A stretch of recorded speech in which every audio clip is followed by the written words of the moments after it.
السلام علیکم ورحمۃ اللہ وبرکاتہ بسم اللہ والصلاة والسلام علی رسول الکریم اما بعد فاعوذ باللہ من الشیطان الرجیم بسم اللہ الرحمن الرحیم۔ آج کا جو سبق ہے اس میں ہم انشاءاللہ یہ دیکھیں گے کہ فعل ماضی جو ہے اس سے مختلف صیغے کیا بنتے ہیں۔ اب صیغے کا کیا مطلب ہوتا ہے؟ صیغہ جو ہے وہ کسی عربی کا کوئی ایسا لفظ جس کے اندر ہمیں یہ پتہ چلے کہ وہ کن تعداد کے حساب سے کن لوگوں کو بلایا جا رہا ہے یا ان کے بارے میں بتایا جا رہا ہے، مذکر مؤنث کے حساب سے کن لوگوں کے بارے میں بتایا جا رہا ہے۔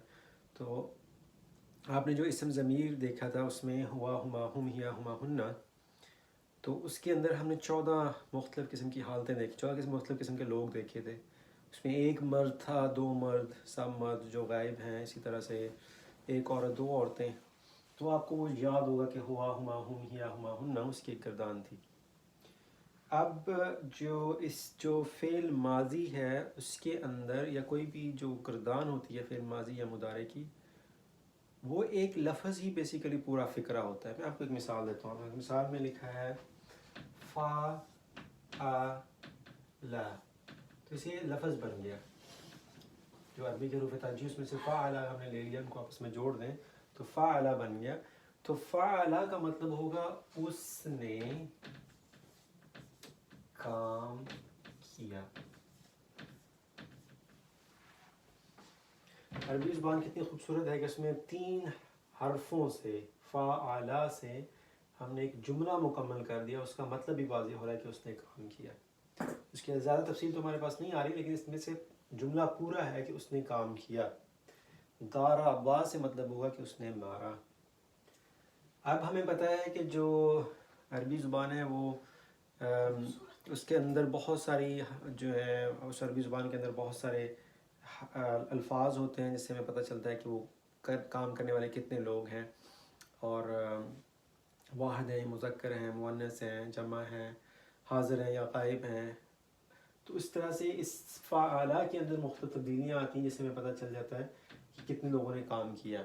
تو ان تبدیلیوں کو آج ہم دیکھتے ہیں۔ تھوڑا سا مشکل اور لمبا سبق ہے، لیکن انشاءاللہ تعالیٰ اگر آپ کو سمجھ آ گئی تو جو ہے وہ انشاءاللہ پھر کام بہت زیادہ آسان ہو جائے گا۔ آج ہم جو مثال لے رہے ہیں وہ ایک 4 حرفی لفظ ہے۔ 4 حرفی لفظ سے مطلب کہ ہم نے آج تک جو لفاظ پڑھے تھے وہ تھے 3 حرفی۔ جیسے ہم نے پڑھا تھا ہادیا پڑھا تھا، راجما پڑھا تھا، راہمہ پڑھا تھا۔ تو نون، عین اور میم اس سے بنتا ہے نعمہ، اور نعمہ کا مطلب ہوتا ہے کوئی نعمت دینا، نعمت لینا یا دینا، جو بھی ہے اس کا مطلب۔ لیکن اس میں اگر ہم اس سے ایک 4 حرفی لفظ بنائیں تو بنتا ہے انعامہ۔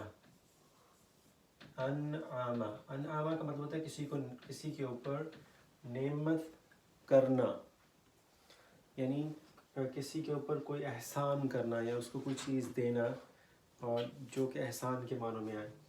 تو انعامہ اگر ہم اس کے 14 صیغے بنانا چاہیں تو وہ کیسے بنیں گے، ہم دیکھتے ہیں کیسے بنتے ہیں۔ اس میں ایک چیز اور یاد رکھیں کہ فعل مضارع کے اندر ہم نے تبدیلیاں شروع میں کی تھی۔ میں آپ کو یاد کرا دوں کہ ہادیا سے ہم نے کہا تھا، ہادیا سے یہدیو بنتا تھا، یہدیو۔ اس میں تبدیلی کیا آتی ہے؟ یہاں پہ آتی ہے، شروع میں یا آ جاتا ہے اور یہاں پہ پیش آتی ہے۔ یہ فعل مضارع کے اندر تقریباً مستقل تبدیلی آتی ہے کہ یہاں پہ جو ہے زبر ہوگی، اس پہ پیش ہوگی، تبدیلی آ سکتی ہے لیکن یہ پیش اور شروع جو ہے وہ تا، یا اور نون سے۔ تہدیو، نہدیو اور اہدیو۔ تہدیو تو ہدایت دیتا ہے، یہدیو وہ ہدایت دیتا ہے، نہدیو ہم ہدایت دیتے ہیں، اہدیو میں ہدایت دیتا ہوں۔ اس میں تبدیلی جو ہے یہ شروع میں آ رہی ہے، یعنی یہ جو ہادیا سے پہلے شروع میں کوئی لفظ لگ رہا ہے، حرف لگ رہا ہے، تا، نا، یا الف میں سے۔ جو آپ نے اس کو کنفیوز نہیں کرنا انعامہ کے ساتھ، کیوں؟ انعامہ کے ساتھ تو ایک نیا لفظ بن گیا ہے، اس کو ہم نے کہا انعامہ۔ انعامہ یہ ایک نیا لفظ ہے، اس نئے لفظ سے ہم نے گردان بنانی ہے۔ تو فعل ماضی کے اندر جو تبدیلیاں آتی ہیں وہ اس کے آخر میں آتی ہیں، شروع میں نہیں آتی، اس کے آخر میں آتی ہیں۔ فعل مضارع کے اندر تبدیلی شروع میں آتی ہے اور آخر میں پیش آتی ہے، لیکن جو فعل ماضی ہے یہ مستقل رہتا ہے، انعم میں سے یہ تقریباً مستقل رہیں گے، اس کے اندر کچھ تبدیلیاں آئیں گی، تو ہم دیکھتے ہیں کہ وہ تبدیلیاں کیا ہیں۔ تو سب سے پہلے تو میں جو ہے یہاں پہ انعم لکھ لیتا ہوں، پھر اس کو میں پہلے تو ہم گردان کے مختلف صیغے لکھ لیتے ہیں۔ تو ہمارے پاس کیا آئے گا؟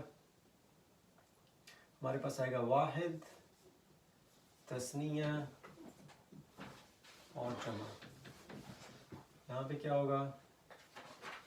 مذکر غائب، مؤنث غائب، مذکر حاضر، مؤنث حاضر، اور واحد متکلم یعنی میں، اور جمع متکلم یعنی کہ ہم۔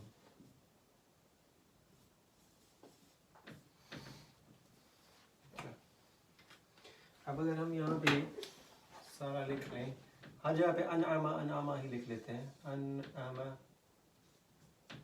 انعم انعم۔ اسی طرح سے یہ بھی انعم، کیونکہ ہم نے کہا کہ اس کی شروع میں تبدیلی نہیں آئے گی، تو ہم اس طرح سے لکھ لیتے ہیں انعم انعم۔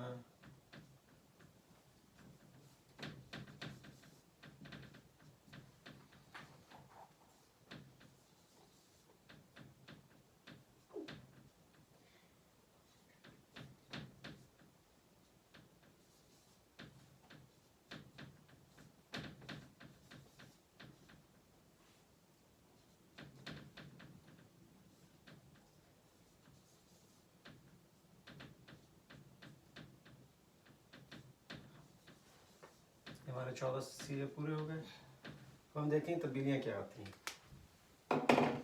تو انعم کا مطلب یہ ہے کہ اس نے، اس ایک آدمی نے یا اس ایک شخص نے نعمت دی یا احسان کیا، اس ایک شخص نے۔ اب ہم یہاں پہ یہ کہنا چاہتے ہیں کہ ان دو لوگوں نے احسان کیا یا ان دو لوگوں نے نعمت دی، تو ہم یہاں پہ صرف ایک لفظ کا الف کا اضافہ کر دیں گے، بن جائے گا انعم انعم، ٹھیک ہے۔ تو صرف اتنے سے فرق، اسی لیے اگر آپ انعم تجوید کے ساتھ اگر آپ قرآن نہ پڑھیں تو کیا کہتے ہیں؟ انعم اور انعما میں تھوڑا سا ہی فرق ہے، لیکن اس سے ترجمے میں بہت فرق پڑ جاتا ہے۔ تو انعم اس ایک شخص نے نعمت کی، انعم ان دو شخصوں نے نعمت کی، اور یہاں پہ آگے آپ لگاتے ہیں واو، واو اور الف۔ تو یہ واو جو ہے یہ میم کے ساتھ، میم زبر کے ساتھ نہیں پڑھا جاتا، واو یہ چاہتا ہے کہ اس کے پیچھے پیش ہو، تو آپ پھر اس کو کیا کہتے ہیں؟ اس زبر کو پیش کے ساتھ بدل دیتے ہیں، تو جو لام کلمہ ہوگا اس کے اوپر پیش آ جائے گی، اور اس کے بعد واو آ جائے گا، انعمو۔ اور انعمو کا مطلب ہوگا کہ ان سب لوگوں نے احسان کیا یا ان سب لوگوں نے نعمت کی۔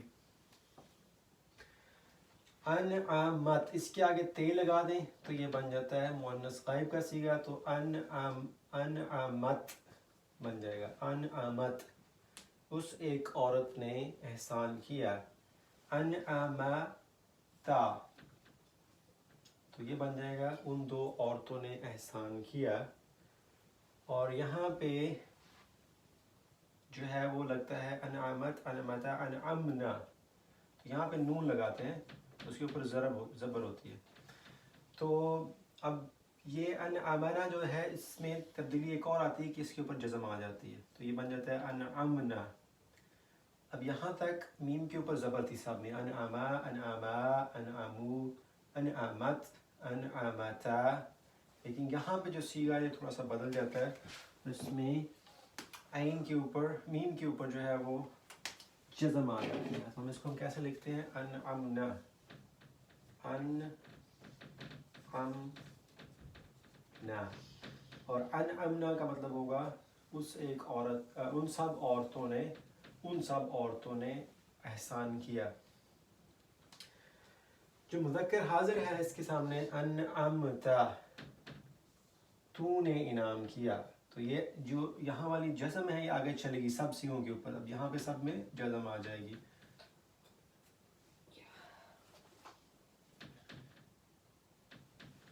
تو یہ ان سب سیغوں پہ اس کے بعد سے چھٹے سیغے کے بعد سے یہاں پہ سب کے اوپر جزم آ جائے گی.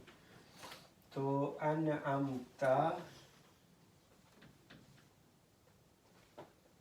اور اسی طرح سے انعمتما اور انعمتم.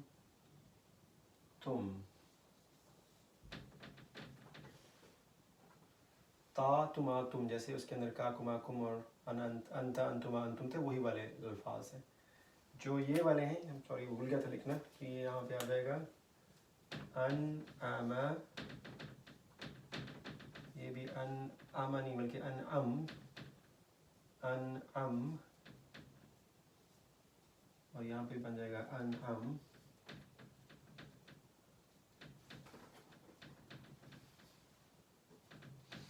تو حاضر مونس حاضر ہے اس کے لیے لگاتے ہیں تی تما تن. تو یہ بن جائے گا انعم تی انعم تما اور انعم تن.